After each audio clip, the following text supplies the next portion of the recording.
չեմ կարողանում նրա այդ անմեղսունակ ավարի դեմքը չհիշել պատերազմի ժամանակ, երբ այդ իր ակցենտով, սենց բարի դեմքով խոսում էր, որ աղդում ենք, պատերազմը մոտ է ավարտին, սենց բաներ էր ասում, ես անկեղծ եմ ասում, նման սրբապիղծ երևույթների պատճառով է, որ գրանցվել են պարտություններ, որ եղել են դավաճանություններ,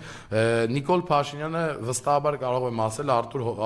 Հովհաննիսյանին մի քանի հազար դոլարով գնել է, գցել է, ինչպես շան դիմաց գցում են ոսկորուկեր, որ այդ շունը ուտի, Արթուր Հովհաննիսյանն էլ այդ փողերը կերել է ու պատերազմի ժամանակ մի ամբողջ 3 միլիոնանոց հայ ժողովրդի հույզերի հետ է խաղացել, նրանց խաբել է, նրանց մանիպուլացրել է, ամեն օր ասել է, որ մենք տարածքներ ենք գրավում եւ այդ ժամանակ, երբ որ մենք հրապարակում էինք, որ օրինակ Հադրութը մերը չի, ես այդ ժամանակ եղել եմ Արցախում ու փորձել եմ գնալ Հադրութ, ինձ ասել են, որ Հադրութը արդեն թշնամու կողմից գրաված է եւ այնտեղ